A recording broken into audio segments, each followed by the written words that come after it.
Hello बच्चों, चलिए प्रश्न को पढ़ते हैं। प्राथमिक एल्किल हैलाइड निम्न में से किसे प्राथमिकता से करते हैं? SN1 अभिक्रिया को, SN2 अभिक्रिया को, अल्फा विलोपन या रे समीकरण। तो चलिए प्रश्न की मुख्य अवधारणा पे बात करते हैं। मुख्य अवधारणा देखिए, SN1 और SN2 का मतलब है, SN1 ये है एकाणुक नाभिक स्नेही प्रतिस्थापन, एकाणुक नाभिक स्नेही प्रतिस्थापन प्रतिस्थापन और SN2 का अर्थ है द्विअणुक द्विअणुक नाभिक स्नेही द्विअणुक नाभिक स्नेही प्रतिस्थापन। SN1 की कोटि 1 होती है और SN2 की कोटि 2 होती है। देखिए SN1 को समझे। SN1 तो ये एल्किल हैलाइड है, कार्बन R R R अक्ष। तो सबसे पहले होता क्या है, कार्बन और हेलोजन के बीच ये ध्रुवीय बंध है, तो यहां से अक्ष माइनस बाहर होता है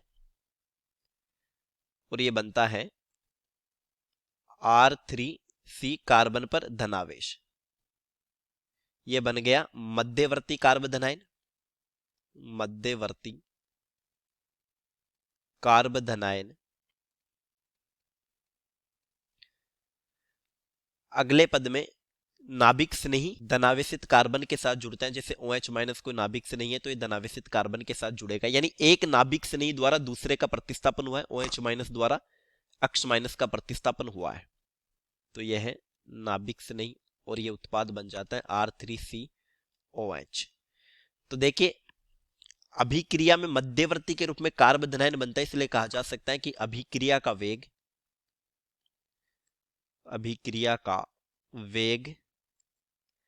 समानुपाती हो गया कार्बोधनाइन का स्थायित्व। देखिए यहां पर 3 एल्किल समूह है तो इनका प्लस आई होगा, तो इस स्थिति में जो कार्बोधनाइन बनेगा वो प्लस आई के कारण अधिक स्थायी होगा। तो हम जानते 3 डिग्री कार्बोधनाइन का स्थायित्व 2 डिग्री कार्बोधनाइन से ज्यादा होता है और 1 डिग्री का उससे कम होता है। ये हो गया स्थायित्व का क्रम। तो फिर SN1 अधिक प्राथमिकता से 1 डिग्री एल्किल हैलाइड में नहीं, 3 डिग्री एल्किल हैलाइड में होगी। अब देखिए SN2 को समझते हैं। SN2 ये एक पद में संपन्न होने वाली अभिक्रिया है। जैसे ये एल्किल हैलाइड है, हाइड्रोजन हाइड्रोजन हाइड्रोजन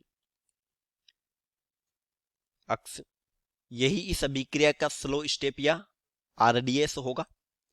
जबकि SN1 में जिस अभिक्रिया में मध्यवर्ती बन रहा है वो RDS होगा, RDS वेग निर्धारक पद। तो देखिए अक्ष माइनस का यहां से प्रतिस्थापन होगा OH माइनस द्वारा, तो ये OH माइनस ठीक इसके विपरीत अटैक करता है 180 डिग्री पर और पहले एक संक्रमण अवस्था बनती है OH minus del negative carbon hydrogen hydrogen hydrogen अक्ष माइनस, ये बनती है संक्रमण अवस्था संक्रमण अवस्था।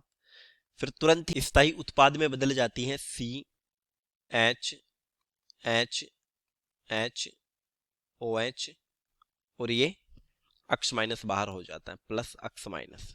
देखिए SN2 की जो क्रियाशीलता होगी, क्रियाशीलता SN2 की क्रियाशीलता त्रिविम बाधा बढ़ने पर घटती है, त्रिविम बाधा बढ़ने पर घटती है। तो इसका मतलब 1 डिग्री जो एल्किल हैलाइड है, एल्किल हैलाइड, उसमें त्रिविम बाधा कम होगी इसलिए वो सबसे ज्यादा क्रियाशील होगा। फिर 2 डिग्री और फिर 3 डिग्री, ये हो गया SN2 क्रियाशीलता। तो देखिए SN1 अभिक्रिया में तो 3 डिग्री ज्यादा रिएक्टिव होगा, SN2 अभिक्रिया में 1 डिग्री 2 डिग्री और 3 डिग्री, तो ये हमारे प्रश्न का सही उत्तर हो जाएगा। अल्फा विलोपन का मतलब होता है एक ही कार्बन से हेलोजन और एक ही कार्बन से हाइड्रोजन का निष्कासन हो। जैसे CH से जब CCl2 बनता है, इसी कार्बन से हाइड्रोजन और हेलोजन का विलोपन होता है और डी रेसेमिक मिश्रण देखिए रेसेमिक मिक्सर बनता है SN1 में यदि एल्किल हैलाइड प्रकाशिक सक्रिय हो, प्रकाशिक सक्रिय हो। तो हमारे प्रश्न का उत्तर हो गया विकल्प बी। चलिए उम्मीद करता हूं प्रश्न समझ आया होगा। धन्यवाद।